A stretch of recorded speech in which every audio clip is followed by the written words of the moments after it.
শুভ সন্ধ্যা। মা হো ভাদর এই অনুষ্ঠানে আপনাদের সকলকে স্বাগত জানাই। নামটা শুনেই বোঝা যাচ্ছে যে আমরা রবীন্দ্রনাথের ওপর নির্ভর করে আজকে চলব। ভাদ্র মাস বিরহের মাস, মিলনের মাস। ভাদ্র মাস বর্ষাকে উদযাপন করে তাকে শরতের দিকে ঠেলে দেয়।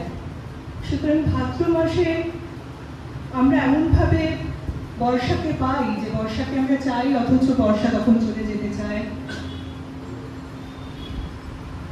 আমরা আজকে যেভাবে মা বা ভাদর সাজিয়েছি, আমরা চেষ্টা করব বর্ষাকে তার মিলন, বিরহ, বৃষ্টিধারা, বজ্রমানি, তার আসা যাওয়া সবকিছু নিয়ে উদযাপন করতে।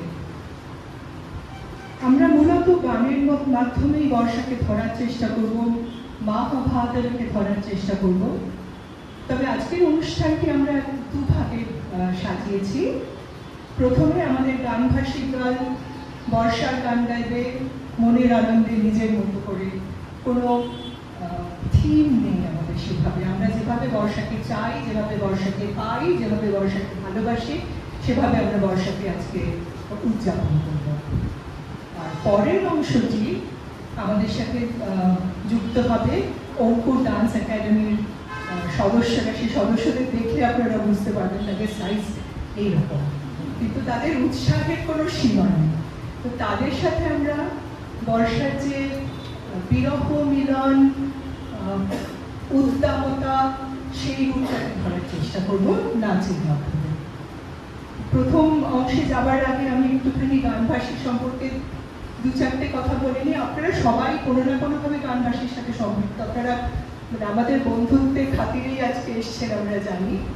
তবু আমার বলতে খুব ভালো লাগছে যে গানভাষী 4 বছরের ওপর গানভাষীর পথ চলা শুরু হয়েছে, এবং গানভাষী একেবারে গান পাগল, গান গাইতে চাওয়া মানুষের দল। সেখানে আমাদের কেউ শিখিয়ে দেয় না, আমাদের কোনো টিচার নেই, আমাদের কোনো এজেন্ডা নেই, আমাদের কোনো তালিকা নেই, কিচ্ছু নেই। আমরা শুধু যে গানগুলো ভালোবাসি, যে গানগুলো গাইতে চাই, সেই গানগুলো আমরা গানভাষীতে গেয়ে থাকি। আমাদের অবশ্যই কিছু ভুল ত্রুটি হবে, কারণ আমরা একেবারেই বয়সে নবীন, একটু আইরনিক্যালি, কিন্তু আমরা বয়সে নবীন। আমাদের যাত্রা সবে শুরু হয়েছে, আমাদের নিশ্চয়ই ভুল ত্রুটি হবে। আমি জানি আপনারা নিজেগুলো সেগুলো মার্জনা করে দেবেন। আর গানভাষী আমরা যেভাবে বললাম যে আমাদের কোনো তালিকা নেই, আমরা এভাবে গান করি যে আমরা আমাদের যখন আমরা 3-4 জন মিলে শুরু করেছিলাম, আমাদের তখন মনে হয়েছিল যে আমাদের ছোটবেলাকার যে গানগুলো বা আমাদের পুরোনো দিনে যে গানগুলো, সেই গানগুলো আজকালের কেউ গায় না, কিন্তু সেই গানগুলো শুনেই তো আমরা বড় হয়েছি, সেই গানগুলোই তো আমাদের ভিড়। সেই শিকড়ের খুঁজে যাওয়ার চেষ্টা আমরা করেছি এবং এখনো করে থাকি। সুতরাং আমরা সুদিন দাশগুপ্তর গান গাই, আমরা কাজী নজরুলের গান গাই, রবীন্দ্রনাথ তো অবশ্যই গাই, শরীর চৌধুরী গাই, আমরা বাংলা, হিন্দি মিশিয়ে আমাদের যখন যা প্রাণে চাই গাই। শুধু সেই গানগুলো আমাদেরকে পৌঁছে দেয় আমাদের শিকড়। আজকে যেগুলো গাইছি সেগুলো তো আমাদের মানে শিকড়েরও যদি কোনো শিকড় থাকে রবীন্দ্রনাথ, আমরা আজকে রবীন্দ্রনাথের বর্ষা উদযাপন করছি। আশা করি আমরা সবাই উপভোগ করব। ধন্যবাদ।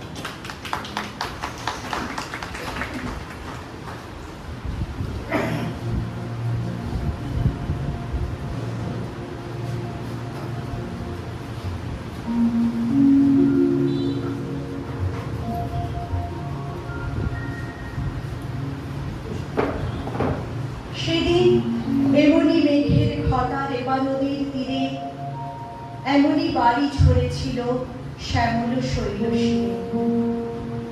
কোন দিন?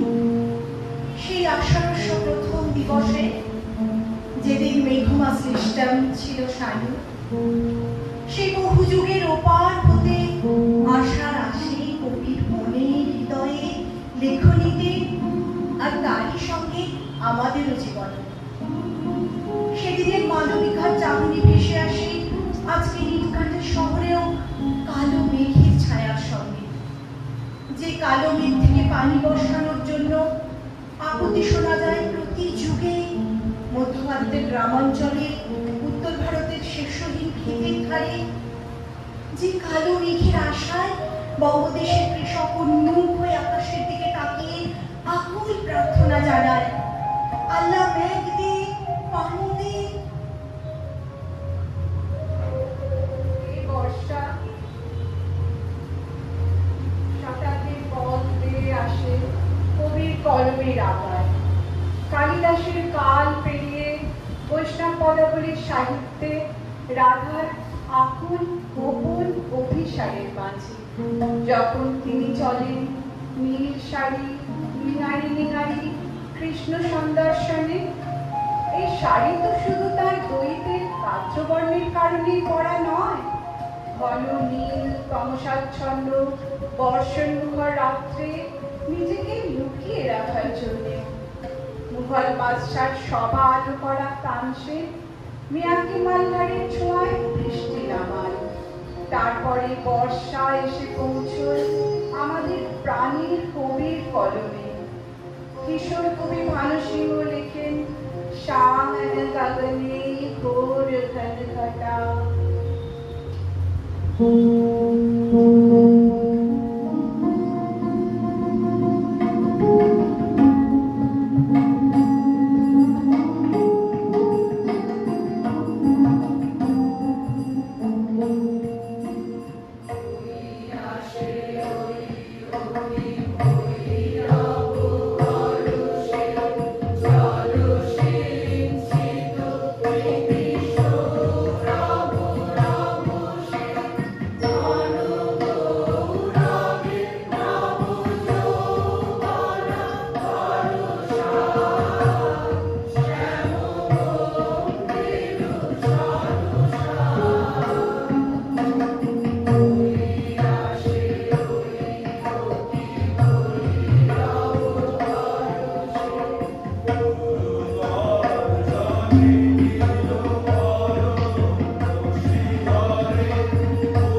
ঘরে, কখনো কলকাতার জোড়াসাঁকোর বাড়িতে, কখনো শিলাইদহে পদ্মাবনে, কখনো বা বিশ্বের অন্য কোনো প্রান্তে বসে বিশ্বকবি আহ্বান জানান শ্যামল সুন্দরকে। শুষ্ক তাপদগ্ধা বিরোহিণী ধরিত্রী যে তারই তাপভরা তৃষাভরা সঙ্গ সুধা লাভের আশায় চেয়ে আছে আকাশে। সে যে নিখিলের সন্তাপ ভঞ্জন, সে যে তৃষ্ণার শান্তি। এই আহ্বান ফেরাতে পারে না পূর্ব সমুদ্র, পূব সাগরের পার হতে আসে পরবাসী। ঝড়ের মেঘের কোলে দেখা যায় মুক্তকেশী বর্ষাকে, আঁচল উড়িয়ে এসে পড়ে সে পৃথিবীর বুকে। গগন ভরে এসে যায় ভুবন ভরসা। এবার নবধারা জলে স্নান করে মেঘনীল বেশ করতে ধরাকে অনুরোধ করেন কবি।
গ্রামের বনে ধানের ক্ষেতে কদম্বের কানন ঘিরে শালের ছায়ায় রুনু রুনু বেজে যায় বর্ষার মুখ।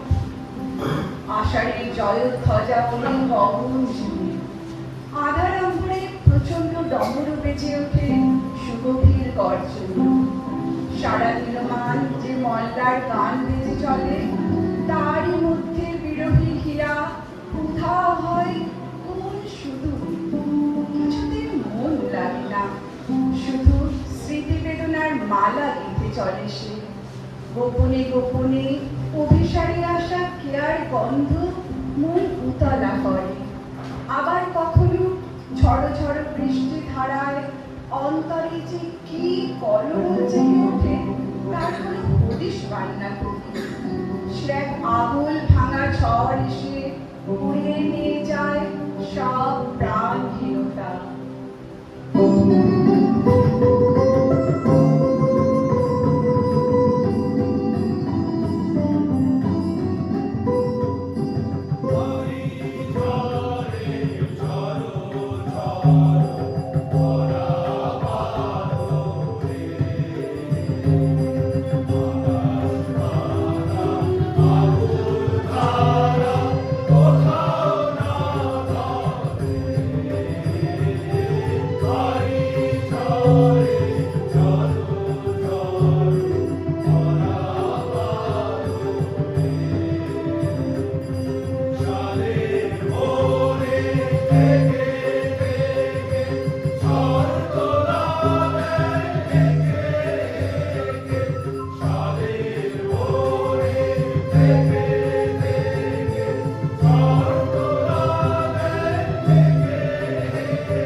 বর্ষণ গীত যে মেঘমন্ডিত ছন্দে মুখরিত হয়ে শুধু কবির মনকে জাগায়, জীর্ণ কুটিরে বসে ফেলে আসা বসন্তের কথা মনে পড়ায়, তা নয়।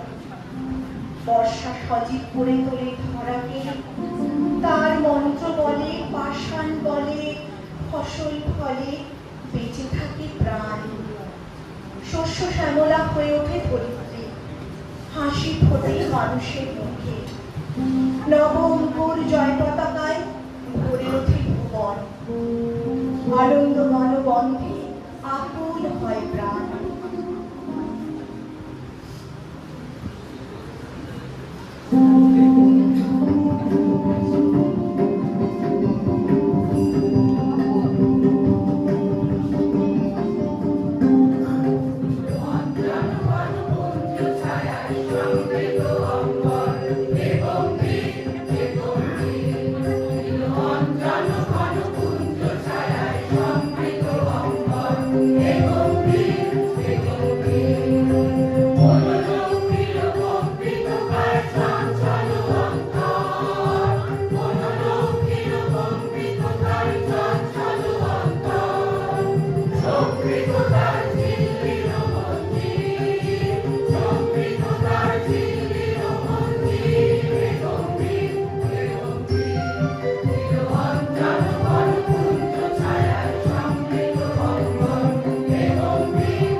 বর্ষায় সকল বেলা ঝরে উতল ধারা। কবি বুকের মাঝে শুনতে পান আকাশের মনের কথা, অথচ মেঘে অন্ধকার আকাশ মনকে করে তোলে ভার। আষাঢ় গগনে যখন ঘন মেঘে তিল ঠাঁই থাকে না, তখন ঘরের বাইরে যেতে নিষেধ করেন কবি। নবকল্লোলে নদী এসে পড়ে বন্যার ভ্রুকুটি নিয়ে পল্লীর কাছে, কিন্তু মন কি চায়? সে বাদল মেঘের সঙ্গে উড়ে চলে দিক শূন্য ভোরের দিকে। বাদল বাউলের একতারার সুর, সাঁওতালি ছেলের বাঁশির কানের সঙ্গে কি হাওয়ায় মেতে ওঠে ভাবনা।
মাতায় জীবনের জয় পতাকা উড়িয়ে দেয়। সময় মতো বর্ষা না এলে যেমন ক্ষতি, তেমনই ক্ষতি অতিবৃষ্টিতেও। বঙ্গদেশে যা আষাঢ় শ্রাবণ, উত্তর ভারতে তা শ্রাবণ ভাদর।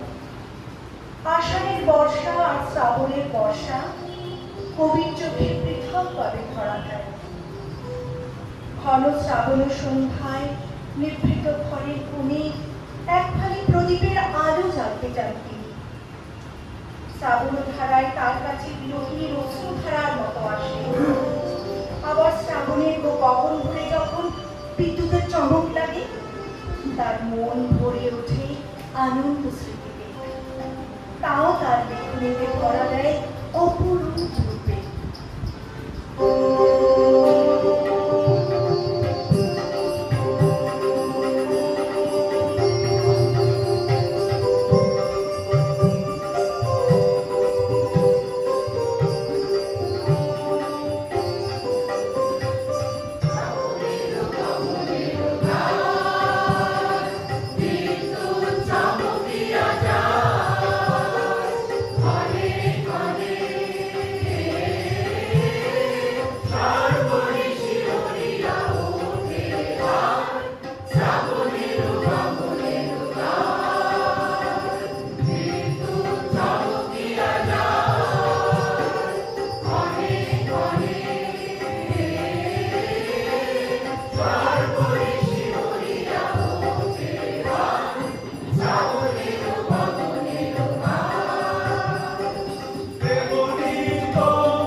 এবার তো বর্ষার যাবার পালা।